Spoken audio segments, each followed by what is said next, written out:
Once the monetary system collapses, how do you get past 3 days of food and fuel in the system?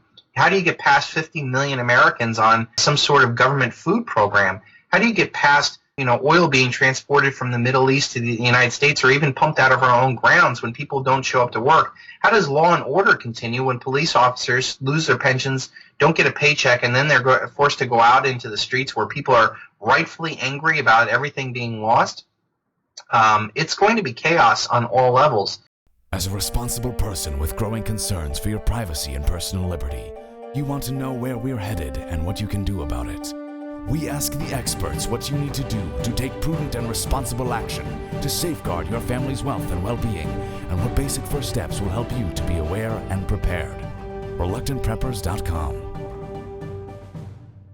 Welcome back, Reluctant Preppers. Today our special guest is Chris Duane. He's the founder of Don't Tread on Me, the ultimate silver investor.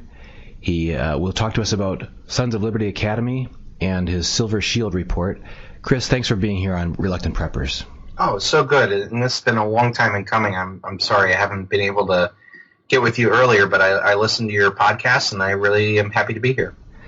We met in person at the Liberty Mastermind Symposium in Dallas, Texas in 2013 and talked there about your address that you gave to the conference, where you addressed kind of several topics, one of which is where we've been and where we're going from a standpoint of liberty and individual freedom, and then how silver can specifically play a role in increasing people's financial security and their ability to control their own destiny.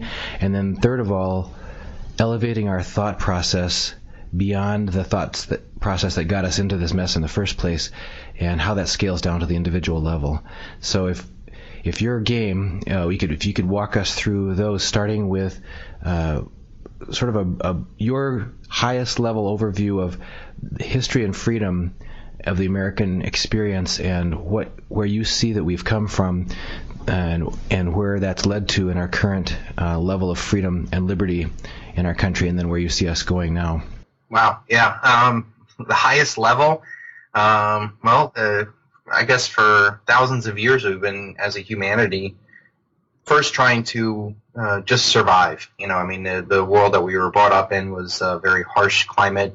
We as humans do not have a lot of innate talents. We don't have big claws. We're not the fastest runners. We don't do a lot of things, but what we can do is problem solve and create tools and stuff like that. So as humanity has progressed, we went from just survival, and then somewhere along the line, humanity flourished, and we learned that cooperation is probably the best way of doing things, and then working with nature to eventually do farming and domesticating animals. Working with nature and working with other human beings was a very successful plan for a lot of us. And then somewhere along the line, a psychopathic element came into the human existence, where somebody along the line said, I can get a lot more from people than I can ever from the land. So all I need to do is either by force or by their consent, get them to sacrifice time, energy, money, thoughts, skills, whatever, food, to me. And, this might have come in the form of a club or a sword or a cult, somewhere along the line. And that's, I think, the sickness that humanity's been dealing with ever since that, kind of communal hunter-gatherer farming type area, where this sickness spread. And then some of these civilizations that really embraced it, you kind of think of like, Attila the Hun and all these empires that have, expanded and contracted over the times of history. That's the ultimate thing that we've been dealing with over and over again. And that this element is got the same formula. It's a collective group that is under some sort of illusion that is ultimately spread by some, the worst in humanity. I mean, I look at every single collective organization that I've ever been a part of, and we always see that somewhere along the line, no matter what purpose that the organization was started for, somewhere along the line, some of the most cunning and ultimately dangerous people end up at the top, and using the resources at their will to enrich themselves and to have this kind of scarcity mentality. So if you look at the consciousness of humanity, it's progressed from, I don't know, whatever primordial prehistoric thing to working with nature, and then slowly this psychopathic collectivist element has taken over, and it's had many different forms. It's shown up in our religions, it's shown up in our communities, with tribes, and most recently, and now it's the nation state and Keynesian economics, where that we think that we can somehow manipulate nature with numbers and be able to do this. But things that make me hopeful is that the progression of this seems to be getting quicker, and that I think humanity ultimately is learning the lessons generationally, and I think it's going to happen on a yearly basis. And I think that the end of the line really is getting humanity to consciously work with each other and work with nature and really purge this cancer from our social structure that we've had. And I think silver plays a huge role in this, because if you look at how the psychopathic element now rules, they do it through money, whereas probably before, during medieval times and before that, it really was brute force and slave labor. That's what drove the world. The debt and death of that era was slaves and kings. You can see it in this new Exodus movie that's coming out. That's how the world worked back then. But the modern form of that exact same debt and death paradigm is done through treasury auctions. It's done through corporate contracts and government contracts and military industrial complex and all sorts of other stuff. Now we have the hero worship of our soldiers, who really are at the most basic level defending the corporate and national banking interests that run this country. And so the current form of debt and death has to do with the unlimited amount of creating debt, and that has been able to enslave the power of everybody. It's not just a conquered village or a conquered nation that became slaves. Now every single person in this world is a debt slave. Whether they're out of debt or not, they are fall victim to it. And that those that at the top now have unlimited resources to buy off any amount of power or people that they need to continue the consolidation of power into this collectivist, nationalistic, psychopathic state that is, in all intents and purposes, run by the worst in humanity. And I think that we're coming, and this has been a long time in coming, and now we're at this apex period where now the entire world is on an unbacked fiat debt-based currency. The entire world is under this debt. The entire world is having now demographic collapse. You look at Japan's probably the most advanced of that. The United States certainly will follow in its path. You're looking at a resource collapse, and all of this is predicated upon the exponential growth of money and debt, and it cannot continue.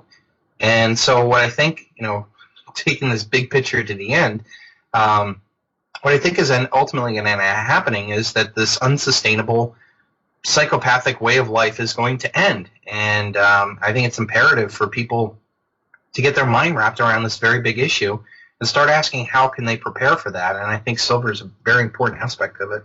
Right, so if you could just help lay that out for us. Now it comes down to the present day. As many people have said, I'd rather be 7 years early than one day too late. So if now is the time for people to prepare that one morning they may wake up and find that their dollars are no more, that yet life goes on, and if it's going to go on, how does silver play a role in the options that people have open to them at that time?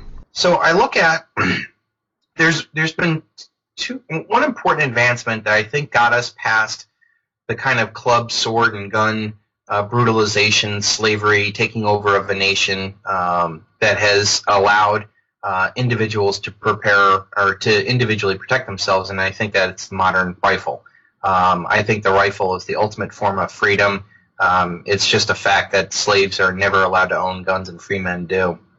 So I think at the most brutal, fundamental level, physically being able to defend yourself is by far the most important thing, especially in a chaotic collapse scenario. And the other aspect that I think forced these psychopathic elitists to move away from, forcibly defeating enemies and stuff like that, and have found more profitable enslavement in this debt-based monetary creation, was their banks' effort to get rid of, any other form of money than debt-based monetary currency, which is what the Federal Reserve note is, and the yen and the yuan and the euro and all these other currencies out there. There's fundamentally no different. They talk about the dollar being strong or weak. They're all garbage. They're all based off of an illusion because there's nothing backing it. But what they had done is slowly over time removed real money from the system. And they've done it in many different ways and many different times over the period. We could think about the crime of 1873, where history has shown that the Rothschilds paid Ernest Sayed, hundreds of thousands of dollars to bribe Congress to change the laws that would essentially demonetize silver from the United States. And in 1873, we essentially cut out over half of the monetary supply out there, and really caused the worst depression. Everybody thinks of the Great Depression, but really the depression after the crime of 1873 was far more impactful than that.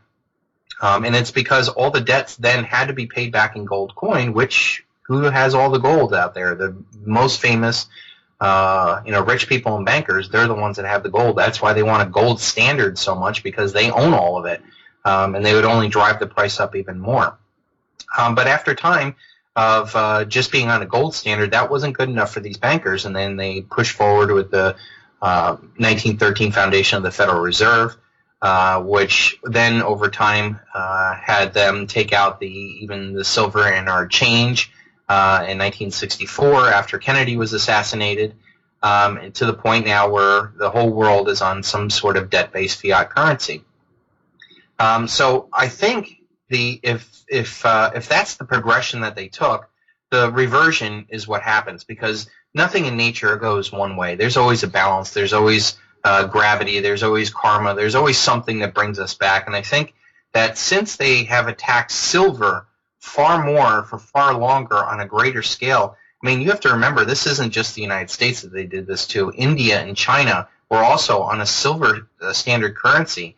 The British fought 2 opium wars simply because the British were out of silver because of all the trade that they did with China. And China really didn't want any of the British goods back for all the silk and tea and all the other stuff that they had sent. So the British actually had to import drugs into China. And then when the Chinese government said no to drugs, not once but twice, multiple nations invaded China and took over all their ports. That's the birth of Hong Kong. The birth of HSBC was founded off of laundering drug money, and even to this day, they're still doing billions of dollars worth of drug trade, and recently got fined over $1 billion for still laundering drugs.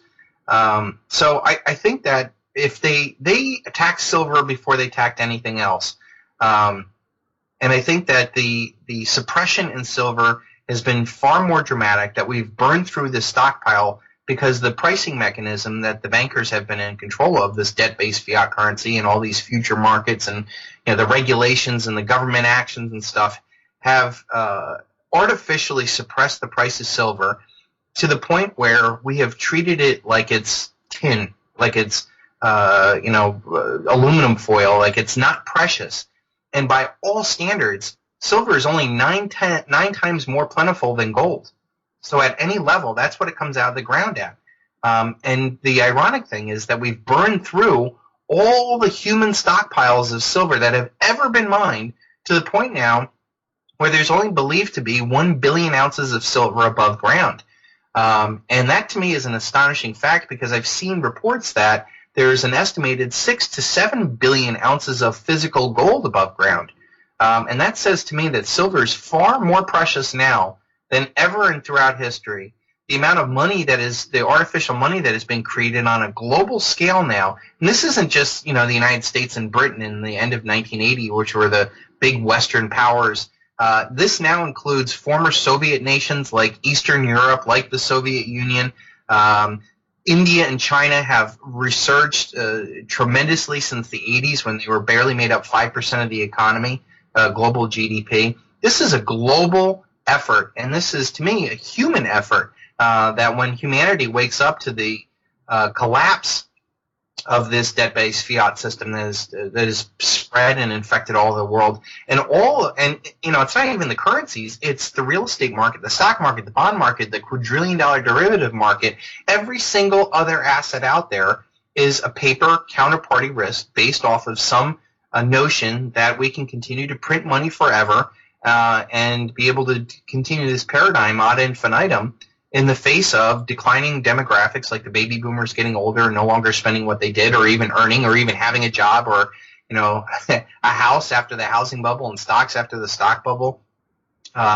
So I think all of this is going to end, and the force towards centralization of power is going to fracture into hundreds of millions of pieces, and that it's going to be left to individuals. The power is going to devolve not towards Washington, D.C., and New York, and the Bilderbergers or the World Gold Council, all these centralized power structures that have been set up, the UN or whatever. Power is going to devolve down to the most local and responsive level, and that means it could be a local village, it could be a local drug dealer, or it could be just the man of the house. That's where power is going to devolve down to, and I think humanity is going to suffer tremendously because we're so reliant upon this constant influx of money, food, and energy into the system, that once the monetary system collapses, how do you get past 3 days of food and fuel in the system? How do you get past 50 million Americans on some sort of government food program? How do you get past oil being transported from the Middle East to the United States, or even pumped out of our own grounds when people don't show up to work? How does law and order continue when police officers lose their pensions, don't get a paycheck, and then they're forced to go out into the streets where people are rightfully angry about everything being lost? It's going to be chaos on all levels.